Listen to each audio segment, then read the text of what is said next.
શું દર્શક મિત્રો તમે કોઈ દિવસ એવું સાંભળ્યું કે કોઈ મહિલા માણસમાંથી રાતોરાત પથ્થર બની જાય? હા મિત્રો, અત્યારે હાલ જે સમાચાર મળી રહ્યા છે, આ મહિલાનો પતિ ખુદ દાવો કરે છે. અત્યારે હાલ પોલીસની ટીમ પણ ત્યાં પહોંચી ચૂકી છે. આ પતિ એવું કહે છે કે મારી મહિલા રાત્રે મારા સાથે સૂતી હતી અને સવારે જોયું તો એ મહિલા પથ્થર બની ગઈ. હવે મિત્રો, આવી વાત સાંભળતા ખરેખર આપણને વિશ્વાસ પણ ન થાય. આપણે એવું જ કહીએ કે આ બધું ફેક છે. આવી ઘટના કેવી રીતે બને? ભાઈ, મોટી મોટી મીડિયા ચેનલ વાળા પણ અત્યારે હાલ ત્યાં પહોંચી ચૂક્યા છે.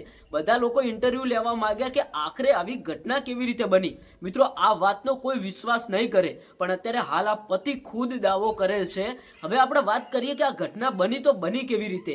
હવે મિત્રો, અત્યારે હાલ આ એના પતિએ જ ખુદ ખુલાસો કર્યો છે કે રાતના સમયે અમે બંને માણસ સૂતા હતા. અચાનક જ જ્યારે મેં સવારે જોયું તો મારી જ મહિલા પથ્થર બની ગઈ. હવે આવી વાત ઉપર કોણ વિશ્વાસ કરે? પણ અત્યારે હાલ પોલીસની ટીમ, મોટી મોટી મીડિયા ચેનલ, બધા લોકો તપાસ કરી રહ્યા છે કે આખરે આવી ઘટના કેવી રીતે બની. હવે ભાઈ, આમાં પ્રશ્ન એ પણ ઊભો થયો છે, કદાચ મિત્રો આ મહિલાએ કોઈ આવું કાવતરું કર્યું હોય, મહિલાને અહીંથી ભાગી જવું હોય તો, અથવા તો મહિલાએ કોઈ ષડયંત્ર રચ્યું હોય, અથવા તો મિત્રો એનો પતિ આ મહિલા સાથે કંઈક કર્યું હોય, અથવા તો આ મહિલાને છુપાવવા માંગતો હોય તો એને આવું કાવતરું પણ કર્યું હોય, એવા પણ સમાચાર મળી રહ્યા છે. અત્યારે હાલ મિત્રો જે વિડીયો વાયરલ થઈ રહ્યો છે, એ વિડીયો વાયરલ થતા ઘણા બધા લોકો વિચારમાં પડી ગયા કે આખરે કોઈ માણસ રાતોરાત એક માણસમાંથી પથ્થર કેવી રીતે બને.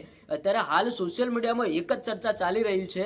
પોલીસ પણ મિત્રો ફૂલ તપાસ કરી રહી છે. જે સાચું હશે એ તો ભાઈ સામે આવી જ જશે.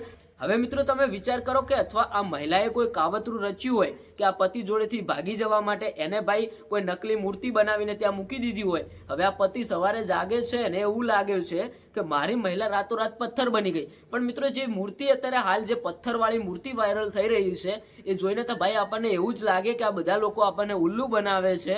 મૂર્તિ ભાઈ પહેલી નજરે આપણે જોઈએ તો આપણને દેખાય જ છે કે મૂર્તિ કોઈ બનાવેલી છે, આના ઉપર કલર કરેલો છે, પણ લોકોને કેમ અત્યારે હાલ આવા ગુમરાહ કરવામાં આવી રહ્યા છે. આ પતિ ખુદ દાવો કરે છે મહિલાનો કોઈ પત્તો નથી. હવે આ ઘટના કેવી રીતે બની, શું હોઈ શકે કે મોટો ચમત્કાર થયો, એ તો ભાઈ આવનારા સમયની અંદર ખબર પડી જ રહેશે. પણ મારા કહેવા પ્રમાણે તો મને એવું જ લાગે છે કે આ કોઈ કાવતરું હોય, મહિલાએ ષડયંત્ર રચ્યું હોય, અથવા તો એનો પતિ કોઈ કાવતરું કરતો હોય, અથવા તો એનો પતિ કોઈ ઉલ્લુ બનાવતો હોય. તમે શું કહેશો? કોમેન્ટ કરીને જણાવતા જજો.